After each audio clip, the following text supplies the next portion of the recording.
The date called her a catfish and walked out, laughing. She wanted to disappear. But the elegant stranger at the corner table had other plans. He made her date apologize, then told her she was treasure. What she didn't know, he was a vampire king, and her blood held the key to saving his entire world. The fork trembled in Amara's hand. She set it down carefully, pretending to check her phone for the 8th time in 10 minutes. The screen was blank. No messages. No excuses. Just her own reflection staring back. Round face, uncertain eyes, lipstick she'd applied 3 times before getting it right. He's just late, she told herself. Traffic. Work. Something normal. The restaurant hummed with life around her. Lumiere was the kind of place she'd never choose for herself. All crystal chandeliers and marble floors that made every footstep echo like a judgment. Her blind date, Marcus, had insisted on it. Only the best, he'd texted. You deserve it. Those words had made her smile for 2 days straight. Now, sitting alone at a table for 2 while couples whispered and laughed around her, those words felt like a cruel joke. Miss, would you like to order an appetizer while you wait? The waiter's voice was professionally kind, but Amara caught the flicker of pity in his eyes. No, thank you. He'll be here soon. The lie tasted bitter. She'd almost canceled this date 17 times. Her best friend Riley had practically shoved her out the door. You can't hide forever, Mara. 1 bad date doesn't define you. 10 bad dates don't define you. You define you. Easy for Riley to say. Riley looked like she'd stepped out of a magazine, tall, graceful, the kind of woman who turned heads without trying. Amara turned heads too, but for different reasons. She'd heard the whispers her whole life. She'd be so pretty if she just lost weight. What a shame. Such a pretty face, though. As if her face existed separately from her body. As if one canceled out the other. The restaurant door opened, and Amara's heart jumped. A man in a gray suit walked in, scanning the room. He matched Marcus's profile picture, sharp jawline, styled hair, confident posture. Their eyes met. She raised her hand in a small wave, forcing her brightest smile. Marcus walked toward her table. 3 steps away, his expression changed. The polite interest drained from his face, replaced by something cold and sharp. He stopped at the edge of the table, didn't sit down, didn't even pretend to consider it. You're Amara? His voice carried across the quiet restaurant. Yes. Hi, I'm so glad you. No, he laughed, actually laughed. No, no, no. This is insane. The conversations around them died. Forks paused midway to mouths. Wine glasses hung suspended in the air. Amara's smile cracked. What? Your pictures, Marcus shook his head, still laughing that horrible, cutting laugh. Those pictures were seriously old, weren't they? Or heavily filtered. Because this. He gestured at her, a sweeping motion that made her want to disappear into the floor. This is not what I signed up for. Heat flooded her face. Marcus, please. I'm not staying for this. He pulled out his phone, already turning away. Catfished. Unbelievable. I took time off work for this. A woman at the next table giggled behind her napkin. A man whispered something to his date, and they both smirked. Amara's vision blurred. She grabbed her purse with shaking hands, desperate to escape, to run, to never show her face in public again. Her chair scraped against the marble, too loud, drawing even more attention. I'm sorry, she whispered to no one. To everyone. To the universe that kept teaching her the same lesson over and over. You are not enough. She'd made it 2 steps toward the door when a voice cut through the noise like a blade through silk. Apologize to her. Now. The entire restaurant froze. The voice came from a man seated at the corner table, a spot so shadowed she hadn't noticed him before. He rose with fluid grace, and suddenly the room felt smaller, the air heavier. He was tall, dressed in a black suit that looked like it cost more than her car, with dark hair and features so striking they seemed almost unreal. But it was his eyes that stopped her breath. Dark, intense, and fixed on Marcus with an expression that made her ex-date step backward. "Excuse me?" Marcus tried to sound indignant, but his voice wavered. The stranger moved closer. He didn't hurry, but somehow crossed the space between them in heartbeats. "You heard me. Apologize to the lady." "Who the hell are you?" "This is none of your." "Look at me." 2 words. Quietly spoken. Yet Marcus's had snapped up as if yanked by invisible strings. For just a second, so brief Amara thought she imagined it, the stranger's eyes flashed crimson. Bright, burning red. Marcus went pale. His mouth opened and closed like a fish drowning in air. I'm sorry, the words tumbled out in a rush. "I'm sorry, I was rude. I shouldn't have. Please, I'm sorry." The stranger didn't blink. Leave. "Don't stop walking until you reach your car. And delete her number from your phone. You don't deserve to know someone like her." Marcus practically ran toward the exit, his expensive shoes slipping on the polished marble. The restaurant remained utterly silent. The stranger turned to Amara, and his expression softened into something she couldn't quite name. Concern? Recognition? His eyes were dark brown now. She must have imagined that red flash. A trick of the light. "Are you all right?" His voice was different when he spoke to her. Gentle. Real. Amara's throat closed. Tears pressed hot behind her eyes. "I need to go. Let me walk you out." "No, Please," he offered his arm, not touching her, just offering. "Let me ensure you get to safety. It's the least I can do after that." Spectacle. She shouldn't trust a stranger. Every instinct screamed at her to run. But something in his eyes, something ancient and sad and impossibly kind, made her nod. He escorted her through the silent restaurant, past the staring faces, into the cool night air.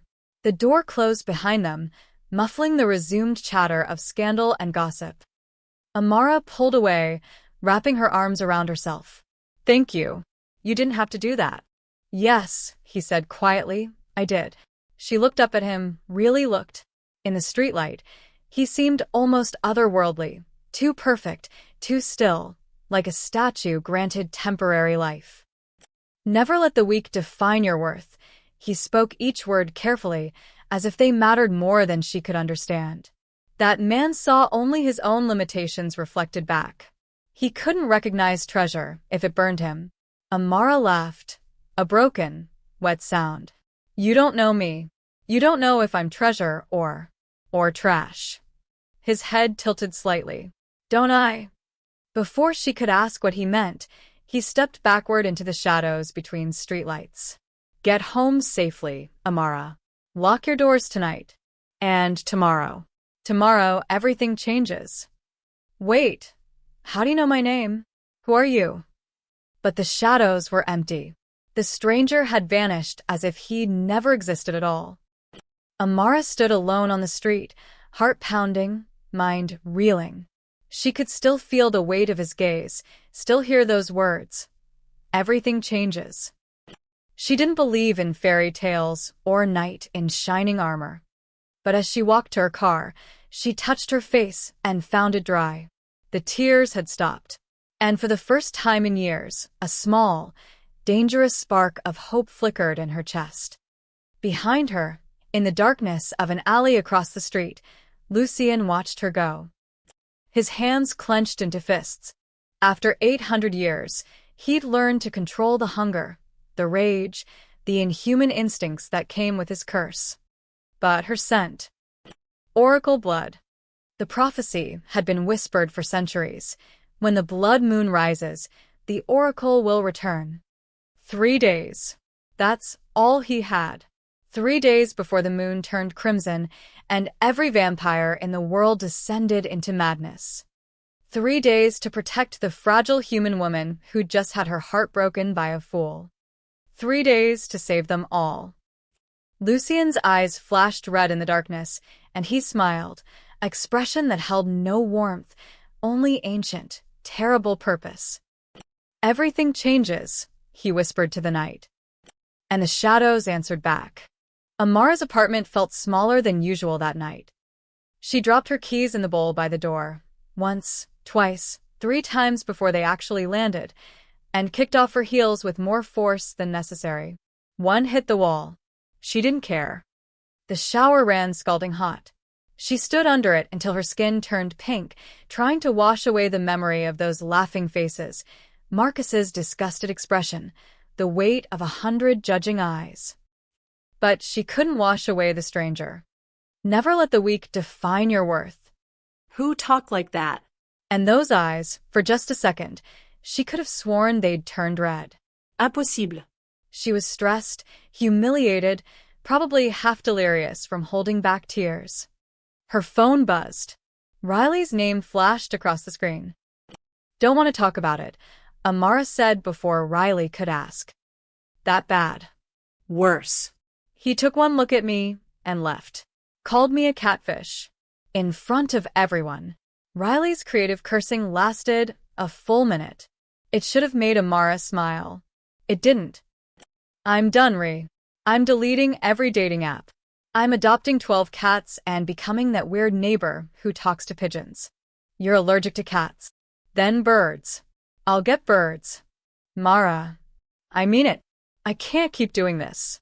I can't keep hoping someone will see past," she gestured at herself, even though Riley couldn't see it. "This. Past what? Your working heart? Your functioning brain? Your ability to quote every episode of The Office?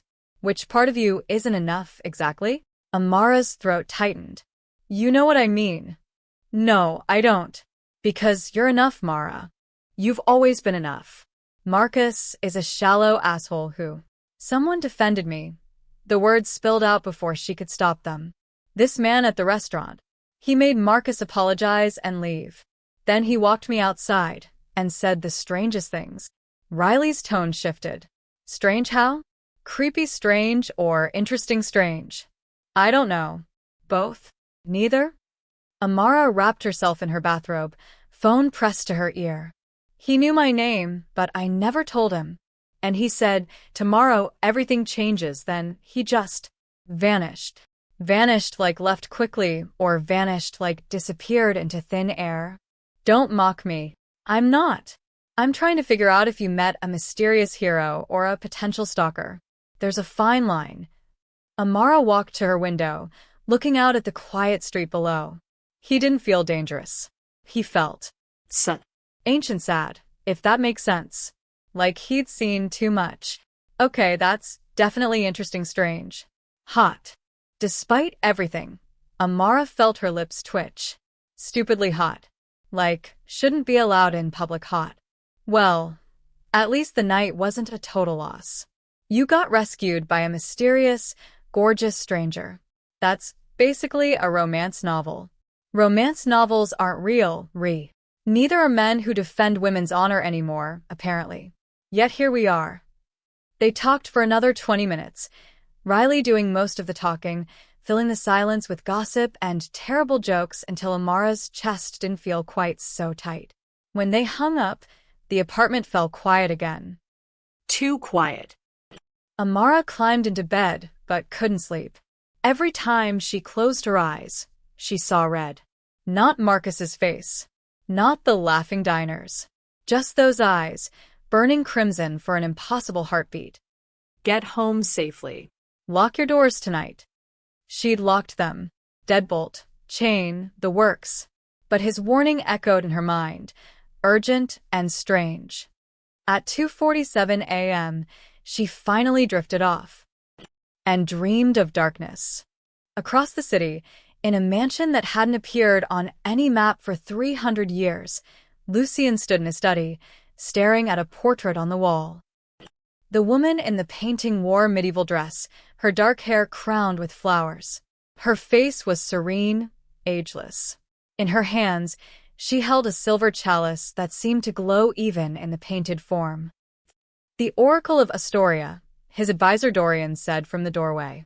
"Dead for 6 centuries. Why are we discussing ghosts?"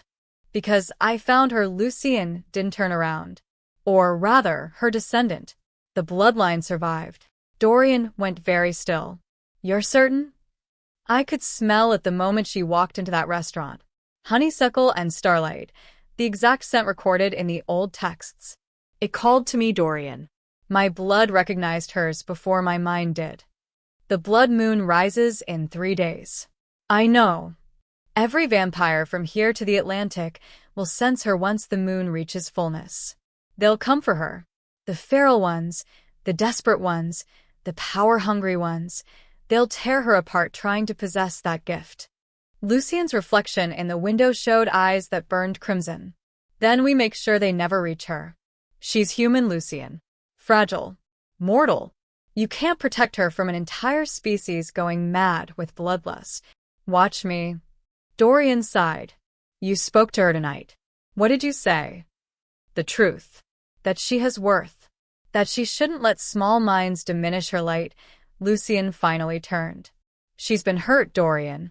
Recently and repeatedly. She doesn't see her own value. And you think that matters? In 3 days, she becomes the most hunted creature on Earth. Her self-esteem is irrelevant. No, Lucien's voice dropped to something dangerous. Her belief in herself is everything. The Oracle's gift doesn't work through fear or force.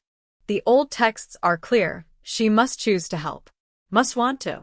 If we take her against her will, if we treat her like a tool instead of a person, the gift dies with her spirit. Then we're doomed. Because that terrified woman you rescued tonight? She'll never believe she has the power to save anyone. She can barely save herself. Lucien moved to his desk, pulling out a leather journal filled with careful notes. That's why I need to reach her before anyone else does. Need to show her what she's capable of. Help her understand. And if she refuses? If she runs? She won't run, Lucien's expression softened. She's stronger than she knows. I saw it in her eyes. Beneath the hurt and doubt, there's steel. She just needs someone to believe in her long enough for her to believe in herself. Dorian shook his head. You're risking everything. Your kingdom, your people, 800 years of carefully maintained peace, on a broken-hearted human who doesn't know what she is. Yes, Lucien smiled, and for the first time in a century, it reached his eyes. I am. You're insane, perhaps. But I've been practical for 800 years, Dorian. It's gotten us here, on the brink of extinction, one blood moon away from destroying everything we've built. He closed the journal. Maybe it's time for insanity. Outside, the moon hung heavy in the sky, still white, still normal. But at its edge, the faintest blush of red was beginning to bloom. The clock was ticking. The office coffee tasted like regret. Amara sat at her desk the next morning, pretending to review spreadsheets while her mind replayed the restaurant disaster on an endless loop. Her coworker Janet had already asked 3 times if she was feeling okay, with that particular tone that meant everyone knew something had happened. Small town syndrome. Even in a city of 2 million. Gossip travelt fast. Amara, my office please, her boss's voice cut through her thoughts. Great. Perfect. Exactly what she needed.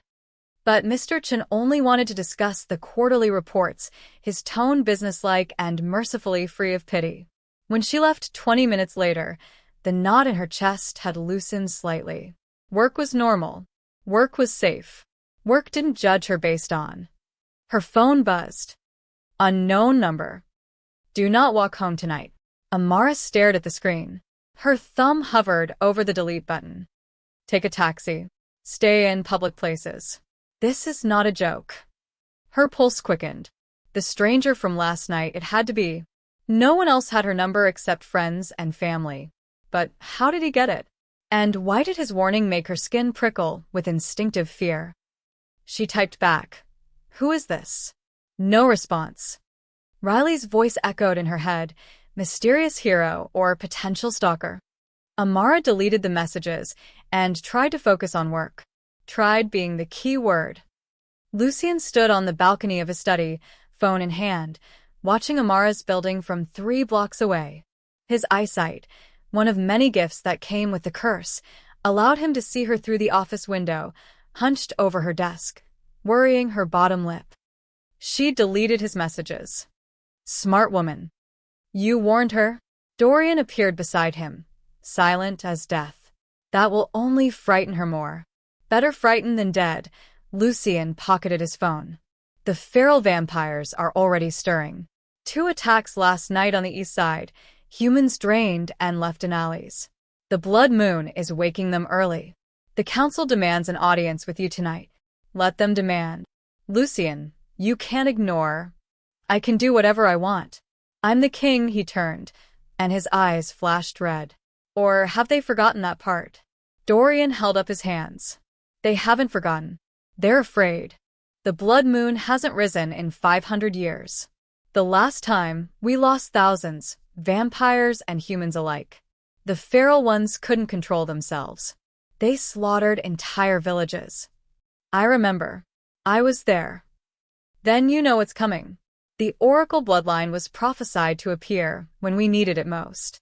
To calm the madness, to bridge the gap between our hunger and our humanity, Dorian's voice dropped. But the prophecy also says if the Oracle dies before the peak of the blood moon, every vampire on Earth will lose themselves completely. Forever. Lucien was quiet for a long moment. Then we make sure she doesn't die. The council wants to lock her in the sanctuary. Protect her behind wards and magic until the moon passes. Cage her, you mean? For her own safety. No, the word came out sharp as broken glass. I won't let her become a prisoner. She's already spent her whole life in a cage of other people's judgments. I won't add to that. Even if it saves her life. Even then. The gift doesn't work through captivity, Dorian. You know this. The Oracle must give freely, must choose to help. Force her into a golden cage, and we lose everything. Dorian studied him with ancient, knowing eyes. You care about her. Already. After one meeting. I care about not watching my people descend into monsters. That's not what I said. Lucien turned away. Ready the perimeter guards. I want eyes on her apartment, her office, every route she travels. If a feral vampire gets within 100 yards of her, I want to know immediately. And tonight? When she walks home despite your warning.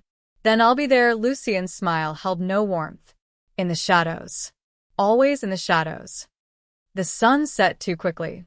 Amara left work at 6, briefcase in hand, trying to decide between a taxi and saving money. The stranger's warning nagged at her, but taxis were expensive, and her rent was already late. This is not a joke. But it had to be. Had to be some weird prank or wrong number or... She started walking. The street was busy with commuters rushing home. Normal. Safe. The stranger was probably some paranoid weirdo, and she was letting last night's trauma make her jumpy. 3 blocks from her apartment, the crowd thinned. 5 blocks, and the streetlights seemed dimmer than usual. 7 blocks, and the hair on the back of her neck stood up. Someone was following her. Amara picked up her pace, gripping her keys between her fingers like Riley had taught her. Weapon. Always have a weapon. She could hear footsteps behind her. Too fast, too eager. She broke into a run. The footsteps matched her speed. Her apartment building was just ahead, light spilling from the lobby. Safety. Almost there. Her breath came in gasps, heart hammering against her ribs. She reached the door, fumbled with her keys. A hand grabbed her shoulder, spinning her around. The man's eyes were completely red. Not a flash, not a trick of light. Burning, inhuman red. His mouth opened, revealing teeth that were too long, too sharp. Oracle, he hissed. His voice sounded wrong, layered with hunger and madness. I can smell it. Give it to me. Give me. He lunged. Amara screamed. And the world exploded into violence. Lucien appeared between them. Literally appeared, as if he'd stepped through a fold in reality. His fist connected with the creature's jaw, sending it flying backward into a brick wall. The impact cracked the mortar. More figures emerged from the shadows. 3, 5, 7. All with those same burning red eyes, all fixated on Amara with terrible hunger. Run, Lucien said quietly. His voice was calm, almost gentle. Go inside. Lock the door. Don't open it for anyone but me. What are? Run. Amara ran. Behind her, she heard sounds that would haunt her dreams, snarls, impacts, something tearing. She burst through the lobby door, slammed it shut, and watched through the glass as Lucien moved like liquid death. He was faster than human, stronger than possible, and his eyes burned the same crimson as the creatures attacking him. Amara's legs gave out. She sank to the floor, shaking, as the truth crashed over her in a wave of impossible reality. Monsters were real, and the man who'd saved her, he was one of them. Amara didn't remember climbing the stairs to her apartment. One moment she was in the lobby, watching Lucien fight creatures that shouldn't exist. The next, she was inside her bathroom, door locked, sitting in the bathtub fully clothed, foam clutched in shaking hands. Call the police. That's what normal people did. Normal people called 911 and reported. Reported what? Monsters? Red-eyed men with fangs? They'd think she was insane. Maybe she was insane. Maybe she'd had a breakdown after last night's humiliation, and this was all some elaborate hallucination. Her phone buzzed. I'm outside your door. Let me in. Please. Unknown number. But she knew that calm, commanding tone, even in text form. You're one of them. Yes. At least he didn't lie. Did you kill them? No. I sent them away. But more will come. You need protection. You need answers. Please, Amara. Let me explain. Her finger hovered over the screen. Every instinct screamed at her to hide, to run, to call someone, anyone, for help. But who would believe her?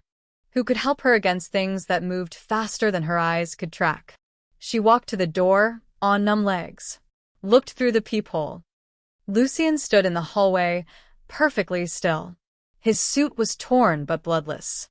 His dark hair was slightly mussed. And his eyes, thank God, were normal brown. Human brown. If I open this door, will you hurt me? Her voice cracked. Never, the word came through the door like a vow.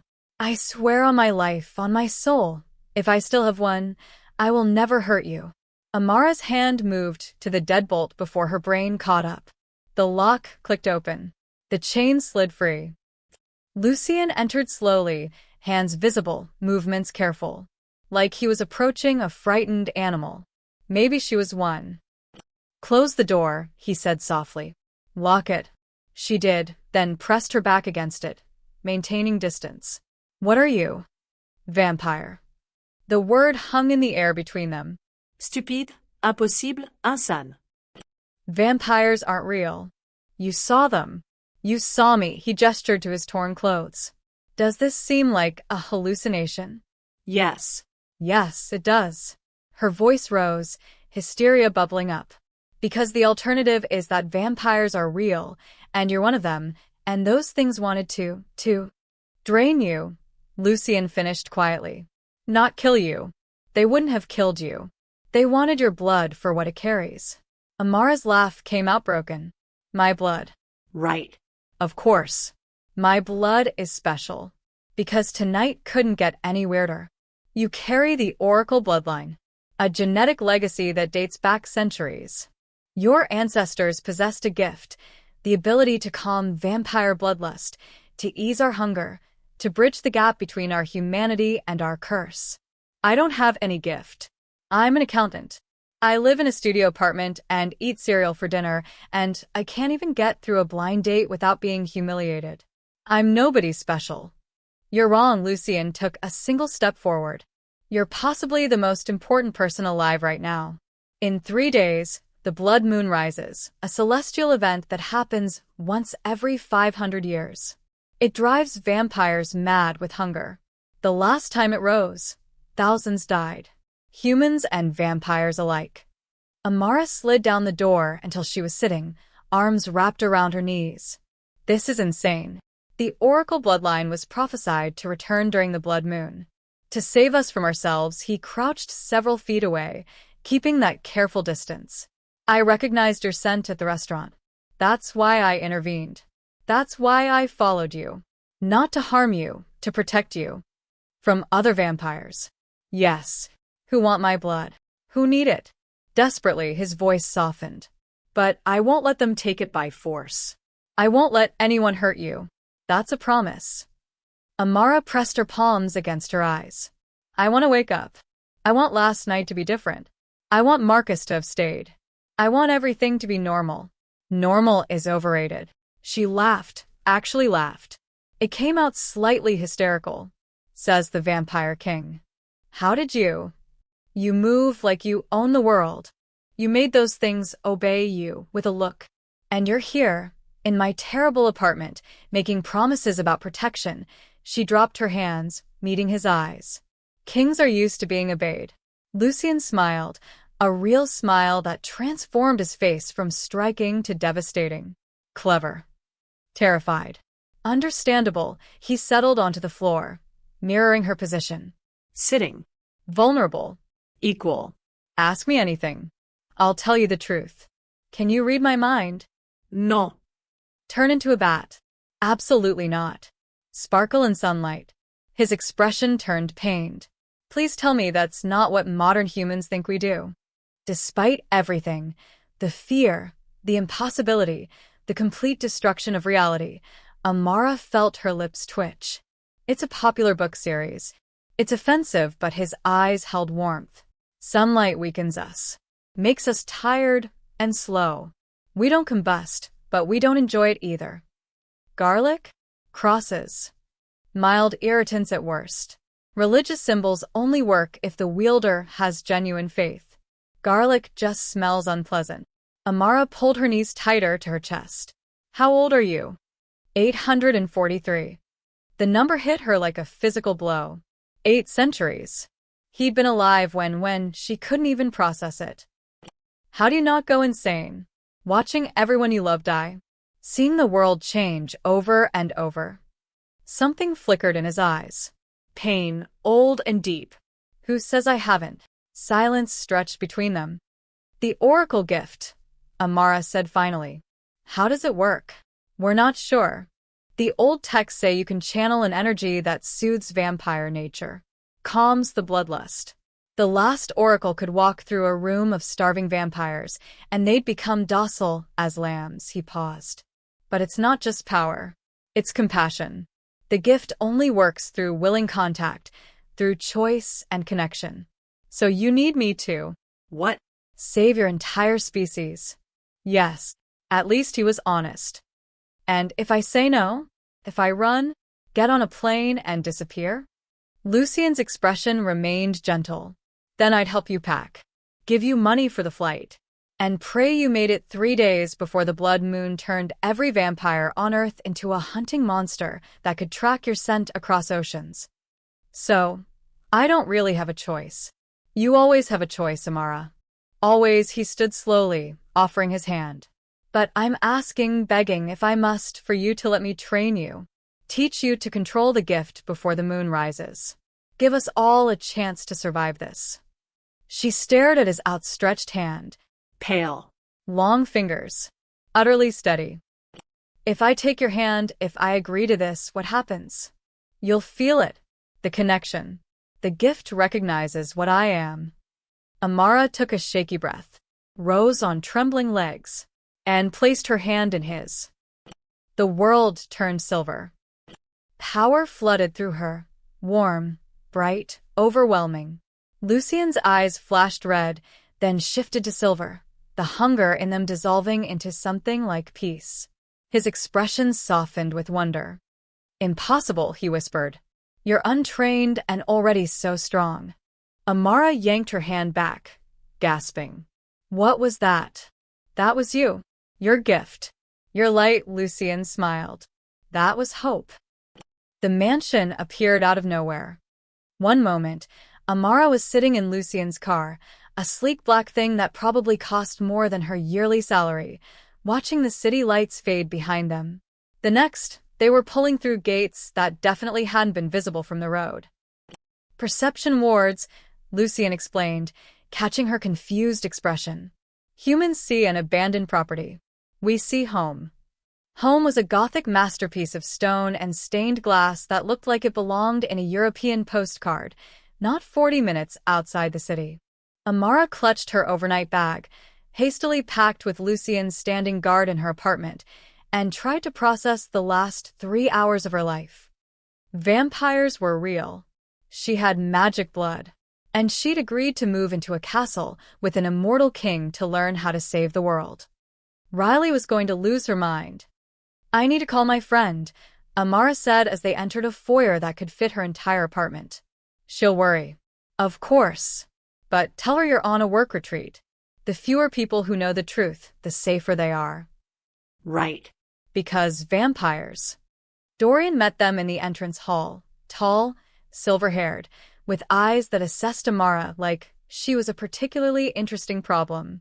"So this is our savior. She looks careful." Lucien's voice dropped to something dangerous. Dorian smiled. "I was going to say, exhausted, bring her to the East Wing. The rooms there have the best light."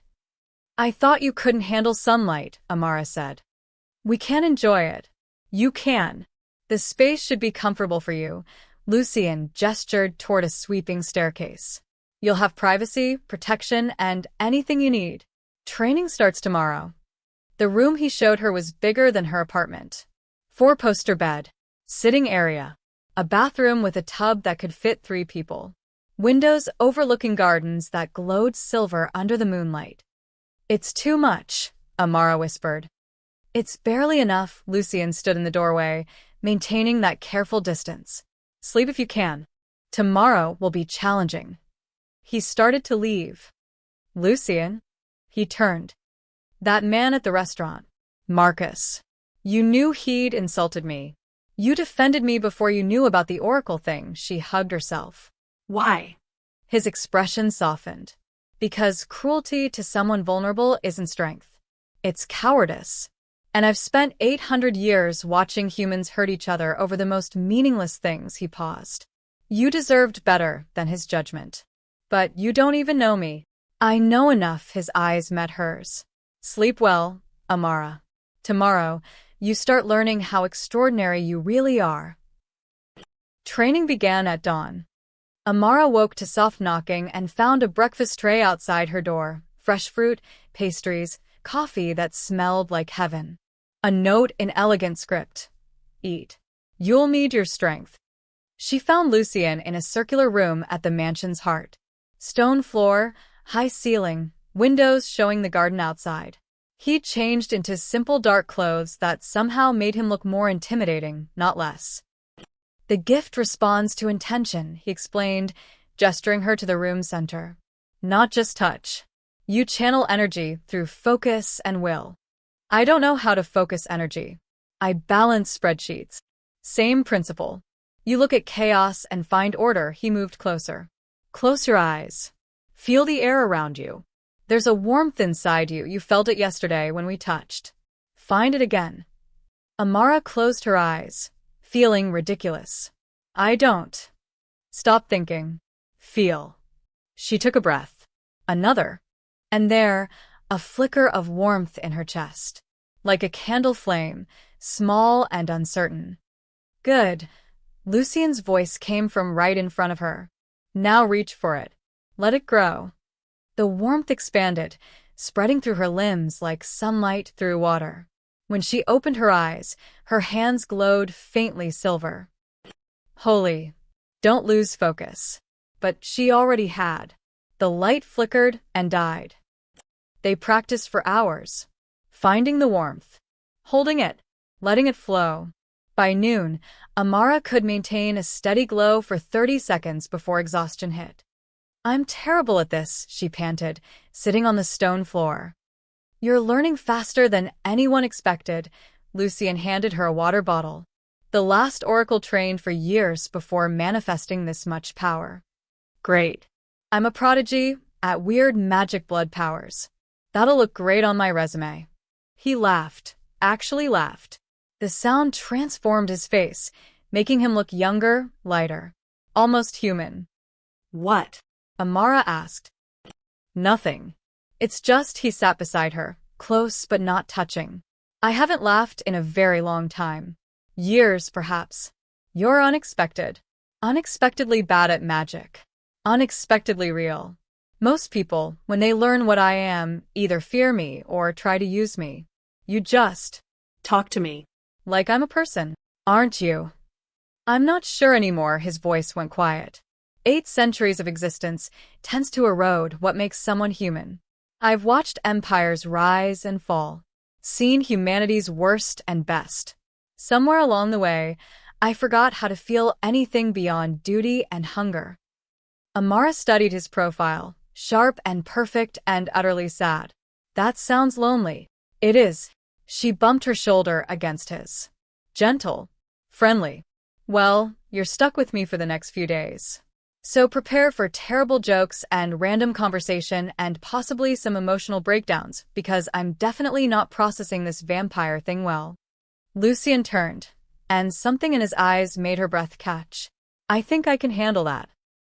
The days blurred together. Morning training. Afternoon theory.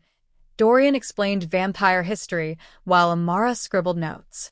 Evening practice with increasing numbers of vampires, each one bringing their hunger to the room while Amara learned to soothe it with her gift. She got stronger. Faster. More confident. And somewhere between the training sessions and shared meals, Lucien ate human food, though it gave him no sustenance, just to keep her company. Something shifted. He told her about building this mansion in 1623, about the plague years and the wars and the slow evolution of humanity. She told him about her childhood, her failed relationships, her dreams of being braver than she was. You're already brave, he said one evening as they walked through the moonlit gardens. You're here. You're trying. That takes remarkable courage. Or remarkable stupidity. Haven't decided which. Both, perhaps. The best people usually are. Amara stopped walking. The moon hung above them, and at its edge, a thin line of red was growing. The blood moon. 2 days away now. I'm scared, she admitted. What if I'm not strong enough? What if I fail, and everyone? Hey, Lucien turned her to face him, hands gentle on her shoulders. You won't fail. And even if the worst happens, you'll still be the woman who tried to save the world. That counts for something. Does it? It counts for everything, his thumb brushed her cheek, a gesture so tender it made her chest ache. These past days with you have reminded me why humanity is worth protecting. Why existing is worth more than just surviving. You did that, Amara. Just by being yourself. Her heart hammered. Lucien. A bell rang from the mansion. 3 sharp, urgent peals. Lucien's expression hardened. The perimeter alarm. Someone's breached the wards. Who? The court, his voice went cold. They've come for you. The great hall filled with vampires. They appeared in shadows, materializing from darkness like nightmares given form. 20, 30, maybe more. All dressed in elegant clothes that screamed old money and older power. Their eyes tracked Amara as Lucien positioned himself between her and the assembled court. You summoned them? Amara whispered, gripping his arm. No, Lucien's jaw tightened. They summoned themselves. A woman stepped forward, tall, blonde, with cheekbones that could cut glass. Her smile was all teeth. Your Majesty, how wonderful that you've been hoarding our salvation in your little fortress. We were beginning to think you'd forgotten about your people. Lady Morgana, Lucien's voice could have frozen fire. This is a violation of sanctuary law. Leave. Now. Can't do that. A man emerged from the crowd, broad-shouldered, dark-skinned, with general's insignia on his military-style jacket. The blood moon rises in 48 hours. Our people are already losing control. 3 murders last night. 7 the night before. And you hide here, playing teacher with the Oracle instead of using her gift. I'm training her, General Thorne.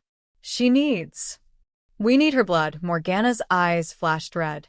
The old texts are clear. Oracle blood consumed grants immunity to the blood moon's madness. 1 human sacrifice for the survival of our entire species. Amara's stomach dropped. Sacrifice. They want to drain you. Dorian appeared at her other side, voice grim. Bottle your blood like wine and distribute it among the nobility. It would save thousands, Thorn said. A worthy trade. She's not cattle. Lucien's roar shook the rafters. Power rolled off him in waves, ancient, terrible, making every vampire in the room flinch. She's under the king's blood oath. Any who harms her dies. The oath can be challenged, Morgana countered, especially by a king who's clearly compromised. You've grown attached to the human. We can all see it. Smell it. Your judgment is clouded. My judgment is clear.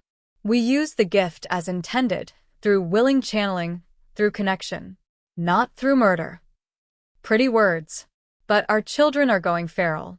Our elders are losing themselves. Thorn moved closer, and a dozen soldiers materialized behind him. We respect you, Lucien. 8 centuries of leadership. But if you won't do what's necessary, we will.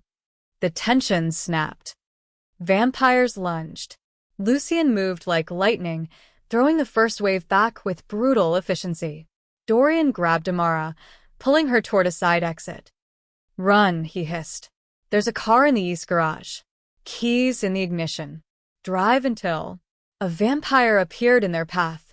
Young. Desperate. Eyes fully red. Please, he begged, reaching for Amara. My sister's dying. She's only 60 years old. The moon is killing her. Just a little blood. Please. His hand touched Amara's wrist. The gift erupted.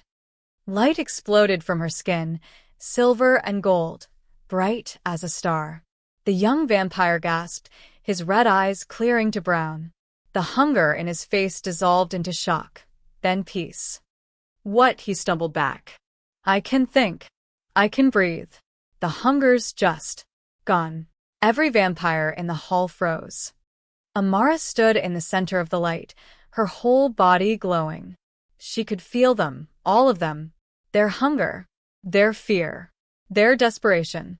The blood moon's pull was already working on them, turning rational creatures into beasts. They weren't evil. They were drowning. Stop, she said quietly. Her voice shouldn't have carried over the chaos. But somehow it did, resonating through the hall like a bell. Just stop. Please. The light pulsed outward in waves. Where it touched, vampires went still. Their eyes cleared. Their fangs retracted. One by one, they sank to their knees, gasping like they'd been underwater and finally reached air. Morgana's perfect composure cracked. Impossible. She's untrained. This level of power takes decades too. She has 4 days of training, Lucien said, appearing at Amara's side. Pride and wonder colored his voice. Imagine what she'll do at full strength. She can save us, Thorn breathed. Actually save us. Yes, Amara's legs shook, but she kept her voice steady. I can help. But not like this. Not through fear or force or treating me like a resource to be harvested. She looked at each vampire in turn. I'm a person. And if you want my help, you'll treat me like 1 inch. Silence. Then Thorn dropped to one knee. Forgive us, Oracle. Desperation made us forget our honor. We were wrong, another vampire said, kneeling. We shouldn't have. Get up, Amara's voice was firm. All of you. I don't want you kneeling. I want you to understand. I want to help. But I need you to trust me and Lucien to do this the right way. Morgana remained standing, eyes calculating. The right way may not be fast enough. The moon rises in 2 days, Oracle. Can you truly save us all before then? I don't know, Amara admitted. But I'm going to try. And if you fail, then we all fail together. She straightened her shoulders. But I'd rather fail trying something brave than succeed at something monstrous. Lucien's hand found hers, squeezing gently. The touch anchored her, kept the light from spiraling out of control. Morgana studied them for a long moment. Then, gracefully, she inclined her head. Very well. We'll trust your methods, Your Majesty. For now, her smile turned sharp. But know this, not everyone in the court agrees. Some believe blood is the only answer. Some will take what they need regardless of oaths or honor. Let them try, Lucian said softly. Dangerously. I've killed kings and gods. I'll happily add traitors to that list. The court dispersed slowly, vampires filing out with backward glances at Amara. Uncertain, hopeful, afraid. When the hall finally emptied, Amara's legs gave out. Lucian caught her, lifting her effortlessly. I've got you. That was insane, she mumbled against his chest. Did I really just glow and lecture a room full of vampires? You did. It was magnificent. I think I'm going to pass out now. That's allowed. His voice warmed with something that might have been affection. You've earned it. As darkness crept in at the edges of her vision, Amara heard Dorian's worried voice. Morgana's right. Not everyone will accept this. There are vampires who'll see her as livestock, no matter what she says. Then we prepare, Lucian replied. Because tomorrow, everything changes. Amara wanted to ask what he meant. Wanted to say something brave or clever or reassuring. But exhaustion dragged her under, and she slept, dreamless and deep, in the arms of a vampire king who'd somehow become the safest place in her world. Outside, the moon bled red at its edges. The clock was ticking faster. The diplomatic gathering was Morgana's idea. Unite the clans, she'd said that morning, all false sweetness. Let the oracle demonstrate her gift to every vampire house before the moon rises.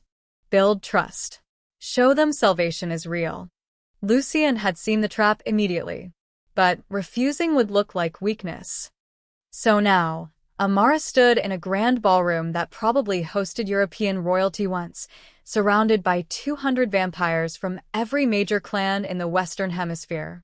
Chandeliers cast golden light over faces that ranged from curious to hostile to desperately hopeful. And outside, through the massive windows, the moon was rising, fully, completely red.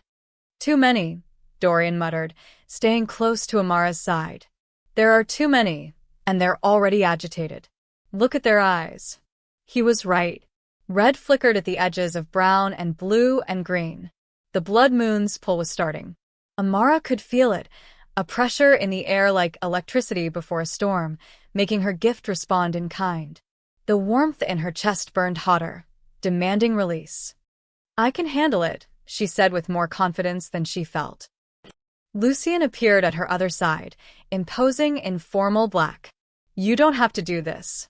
We can evacuate, seal the wards, wait out the moon in protected spaces. And let everyone outside those spaces tear each other apart? Amara shook her head. No. This is what I'm here for. Thorn's voice boomed across the ballroom. Brothers and sisters of the night. Tonight we stand at the precipice. The blood moon rises, and with it, the hunger that has plagued our kind for millennia. He gestured to Amara. But we have hope. The oracle has returned. Murmurs rippled through the crowd. Not all positive. Let her prove it, someone shouted. Let her face a fully turned vampire. Then we'll believe. She's already demonstrated. Lucian started. Parlor tricks. Morgana cut in smoothly, calming vampires who were barely affected. But can she handle true madness? She smiled. I propose a test. Bring in a feral. Let the oracle show us she can soothe even the most lost among us. Absolutely not, Lucian snapped. Ferals are unpredictable, dangerous. Scared, Your Majesty? Morgana's eyes glittered. Or, do you doubt your pet human? The room went silent. Amara felt every eye on her.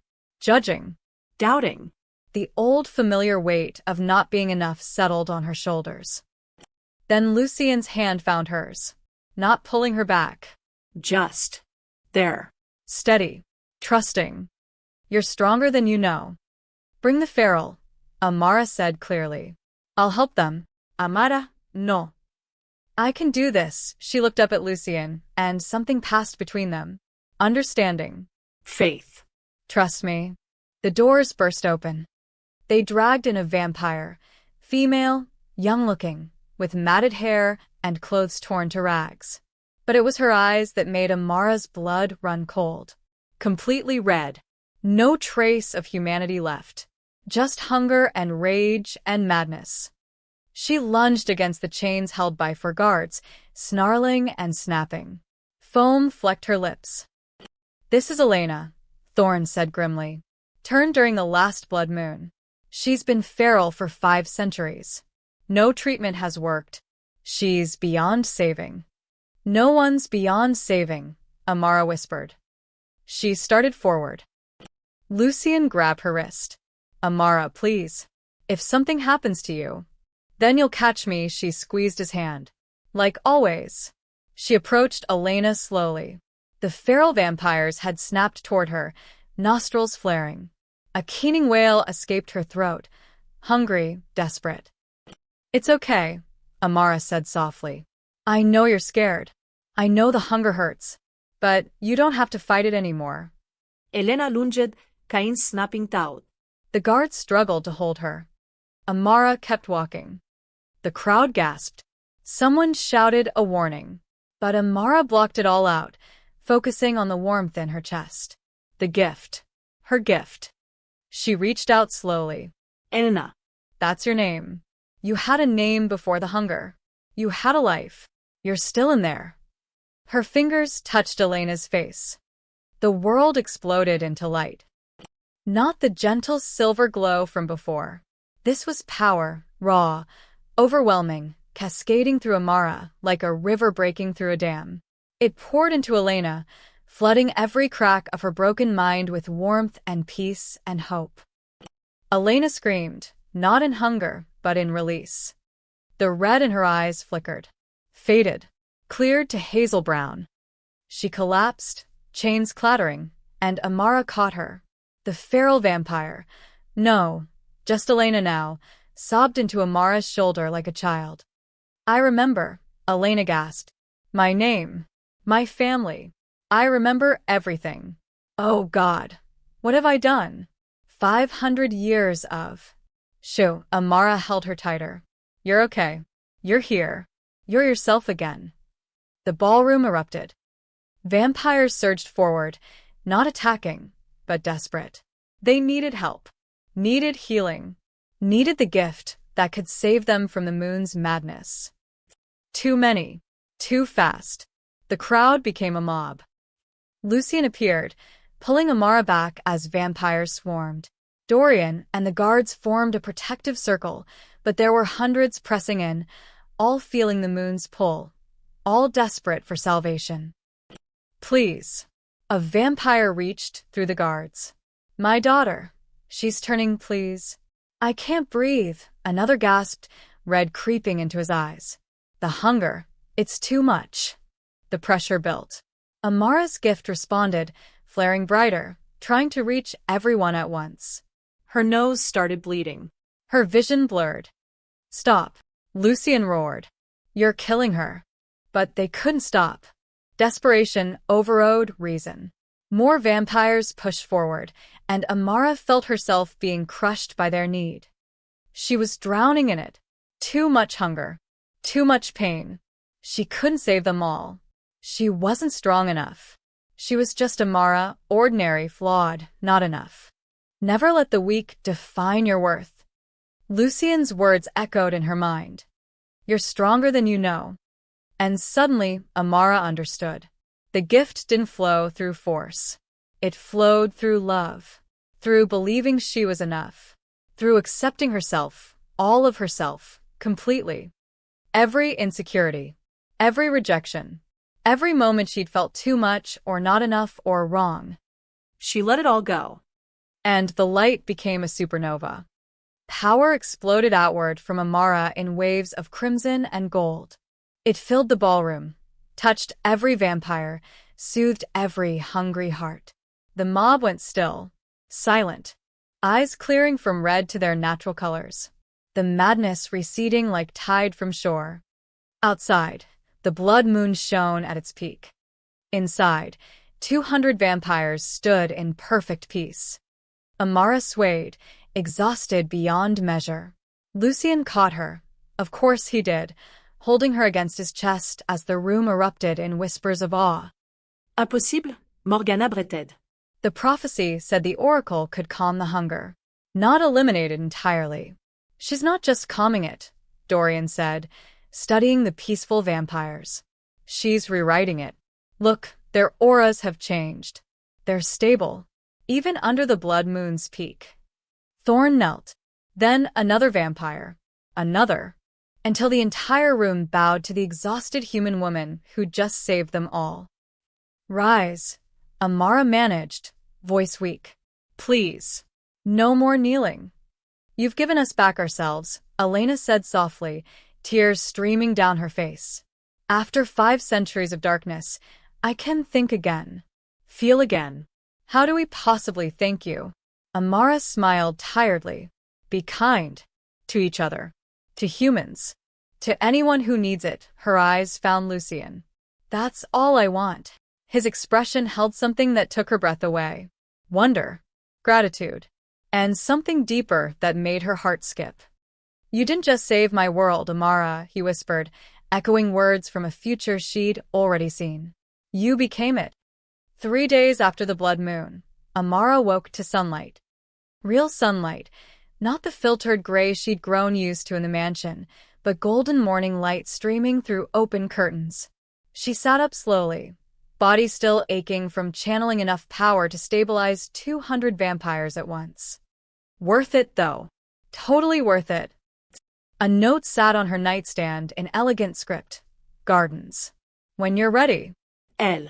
She showered, dressed in comfortable clothes someone had left for her, soft blue that actually fit, a miracle in itself, and made her way downstairs. The mansion felt different. Lighter. Vampires nodded respectfully as she passed, but without the desperate hunger from before. They looked peaceful. She found Lucien in the gardens, standing among roses that probably predated modern medicine. He'd shed his formal coat for simple dark shirt and pants, sleeves rolled to his elbows. Sunlight touched his skin, making him look softer, younger. You're in the sun, Amara said. He turned, and his smile stole her breath. Your aura lingers. It provides protection even when you're not actively channeling. Dorian theorizes it'll last weeks, possibly months. So you can go outside during the day. Apparently, he gestured to a stone bench. Walk with me? They walked in comfortable silence for a moment, the morning birds singing overhead. Amara still couldn't quite believe any of this was real. A week ago, her biggest concern was a blind date. Now she'd saved an entire species and befriended immortal creatures. Life was weird. The council met this morning, Lucien said finally. They want to establish formal relations between human and vampire societies. Open dialogue. Cooperation. Thorn suggested a joint task force. Wow. That's progressive. It's necessary. You proved that our species don't have to be predator and prey. That coexistence is possible. He stopped walking, turning to face her. You changed everything, Amara. In 8 days, you transformed 8 centuries of fear and hunger into hope. I just did what felt right. Exactly, his hand lifted, hesitating, then gently tucked a strand of hair behind her ear. You're extraordinary. I hope you know that now. Amara's cheeks warmed. I'm figuring it out. Slowly, she smiled. Having a vampire king tell me I'm worthwhile helps. I'm not just a vampire king, his voice dropped. Not with you. With you, I'm just Lucien. a man who's been existing for centuries, but only started living again when a brave woman refused to let cruelty define her. Her heart hammered. Lucien. I'm not asking for anything, he said quickly. You've given more than anyone should. Your gift. Your courage. Your compassion. I just wanted you to know that these past days with you have been the most alive I've felt in 800 years. Amara studied his face, those ancient eyes that held both sadness and hope. What if I wanted to stay? Not because of the oracle thing or duty or whatever. Just Because I want to. Something bright and fragile kindled in his expression. You'd want that? Even knowing what I am. You're someone who defended me when I was being humiliated.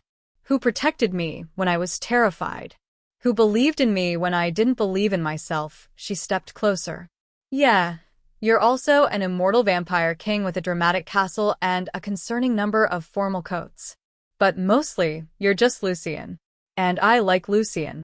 His laugh was soft, almost disbelieving. You like me? Shocking, I know. My taste in men has always been questionable. Amara, he cupped her face gently, reverently. If you stay, it won't be easy. There are still vampires who'll see you as a resource. Threats will come. Politics will be complicated. And he swallowed. I'm not human. I can't give you a normal life. Normal is overrated, she quoted back at him. Someone wise told me that once. Whoever it was sounds insufferably arrogant. Completely insufferable. But also kind. And lonely. And deserving of happiness. She covered his hand with hers. We both are. Are we? His thumb brushed her cheek. Deserving of happiness. Yeah. I think we are. He kissed her then, soft and careful, like she was something precious that might break.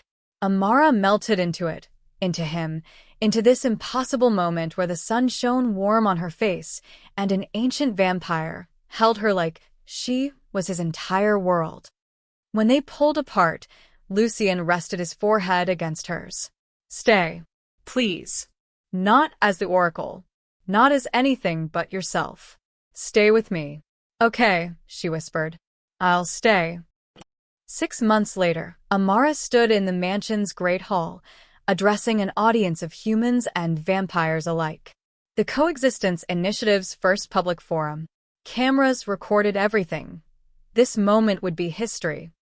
Change is terrifying, she said, voice steady and clear. Trust me, I know. 6 months ago, I didn't even know vampires existed. Now I'm helping build bridges between our species. It's weird. It's complicated. It's absolutely worth it. Applause rippled through the crowd. Riley sat in the front row.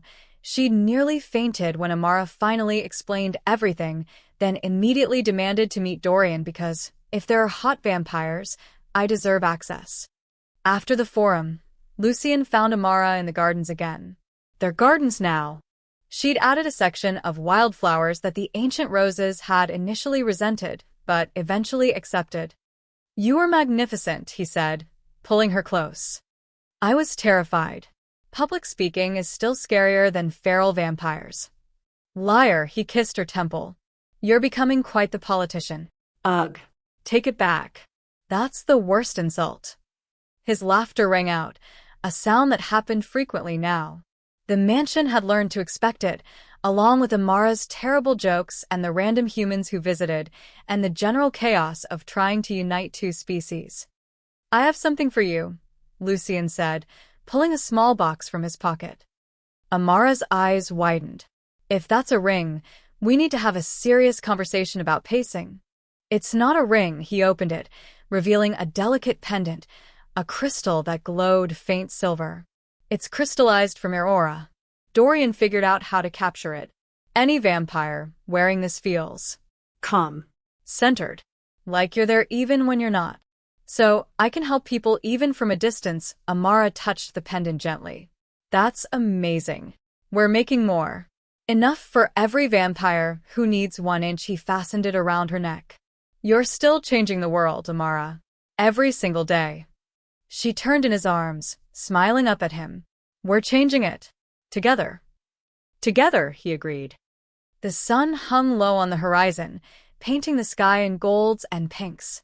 Lucien could stand in it now without discomfort, thanks to the bond they'd built. He'd walk in daylight for the first time in 8 centuries, all because he'd met a woman being humiliated at a restaurant and decided she deserved better. Hey, Lucien.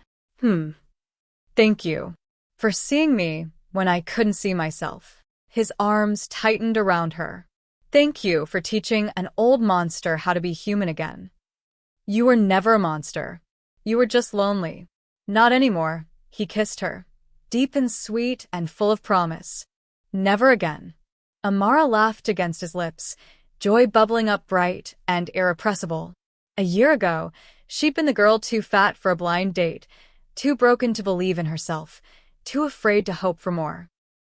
Now she was the woman who'd saved a species, united two worlds, and found love in the most impossible place. She was enough. She'd always been enough. And as the sun set on one world and rose on another, Amara finally, truly believed it. The end.